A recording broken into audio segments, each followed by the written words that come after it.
नमस्कार मंडळी. नरक चतुर्दशी म्हणजे नरकासुराचा झालेला वध झालेला दिवस. पृथ्वी मातेचा आणि भगवान विष्णूंचा वरा अवतार याच्यातून एक पुत्र निर्माण झाला होता, तो म्हणजे नरकासुर.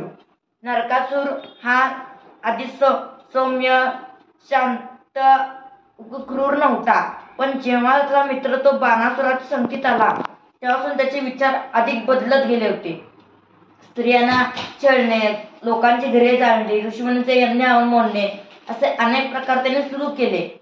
मग त्याला आपले सगळीकडे वर्चस्व गाजवायचे होते, पण तो इतकाही शक्तिशाली नव्हता की 16,000 स्त्रियांना बंदिवान करून आपले वर्चस्व गाजवू शकेल. म्हणून त्याने ब्रह्मदेवांची कठोर तपश्चर्या सुरू केली. अनेक वर्ष ब्रह्मदेवांची तो कठोर तपश्चर्या नरकासुर करतच होता.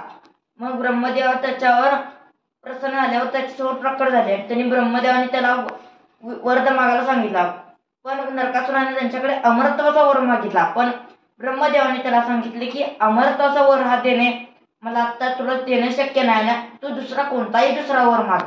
तर बुद्धीचा वापर करत नरकासुराने ब्रह्मदेवांकडे दुसरा वर मागितला की माझा मृत्यू हा केवळ माझ्या मातेच्या हातूनच झाला पाहिजे. माझ्या माते व्यतिरिक्त कुणीही मला मारू शकणार नाही. ब्रह्मदेवाने त्याच्या इच्छेप्रमाणे त्याला वर प्राप्त केला. ब्रह्मदेवांच्या वर मिळाल्यामुळे त्याला नरकासुराला अधिक आनंद गर्व झाला आणि तो असा वेड्यासारखा वागू लागला. त्याच्यामुळे सगळीकडे सृष्टी भयभीत झाली होती. स्वर्गावर त्याने आक्रमण केले, स्वर्ग जिंकून घेतला आणि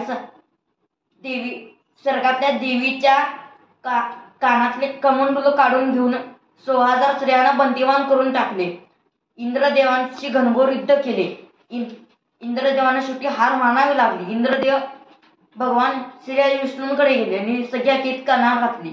भगवान श्री हरी विष्णूंनी त्यांना भगवान इंद्रदेवांना भगवान श्रीकृष्णांकडे पाठवले, तिथे जायला सांगितले. श्रीकृष्णांकडे शरण जाऊन सगळी हकीकत कानावर पडताच भगवान श्रीकृष्णांनी त्यांना सांगितले, तुम्ही निश्चिंत राहा, मी जाऊन स्वतः त्याचा संवाद करतो.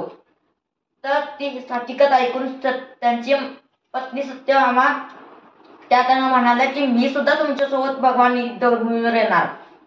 भगवान श्रीकृष्णांनी त्यांना युद्धभूमीवर येण्यास सत्यभामेला नकार दिला, पण सत्यभामेनं काही न ऐकल्यामुळे सत्यभामेला घेऊन श्रीकृष्णांना जाण्याशी तिथं युद्धभूमीला पर्याय नव्हता. दोघे नरकासुराशी युद्ध करण्यासाठी युद्धभूमीवर पोहोचले.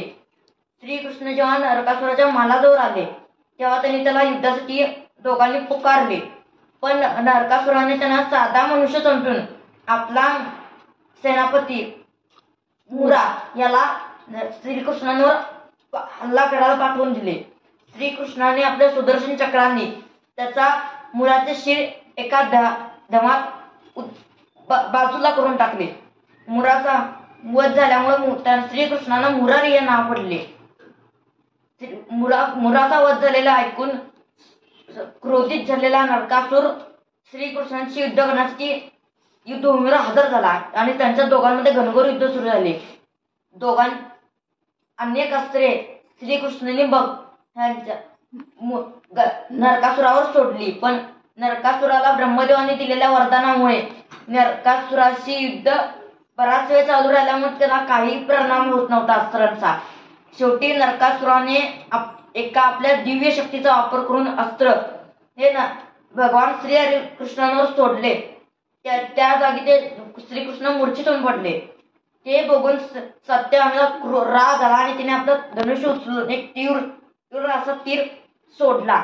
तो तीर नरकासुराच्या छाताडावर घुसला आणि नरकासुराचा जागेच अंत झाला. त्यावर श्रीकृष्ण उठून सत्यभामेजवळ आले आणि ते बघून सत्यभामा श्रीकृष्णांची विचारपूस करू लागल्या. तर ते श्रीकृष्ण हसत म्हणाले की चिंता करू नका देवी, मला काहीही झालेलं नाही. नरकासुराचा वध हा तुमच्या हातूनच होणार होता. त्याच्यामुळे मी किती युद्ध केलं असतं तरी सुद्धा त्याचा वध करू शकलो नसतो. म्हणून मला नाटक आजारपणाचे सोंग घ्यावे लागले. पृथ्वीचा अवतार हे तुम्ही स्वतः आहात. आपल्या पुत्राचा वध झालेला ऐकून त्यांना सत्यभामेला त्यांचं हृदय द्रव्य झालं. म्हणून हा दिवस मरताना नरकासुराने एक वरदान श्रीकृष्णाकडे मागितलं की ज्या दिवशी सकाळी पहाटे उठून तुमचं अभ्यंग स्नान करेल, तुमची आराधना करेल, त्याच्यातून सगळ्यांकडून पापातून मुक्त सगळे पापातून मुक्त होतील. हा नरक चतुर्दशीचा पहिला दिवस. दिवाळी सणाच्या हार्दिक शुभेच्छा. धन्यवाद. या नरक चतुर्दशीच्या पहिल्या दिवाळीच्या सणाला तुम्हा सर्वांना दीपावलीच्या हार्दिक शुभेच्छा.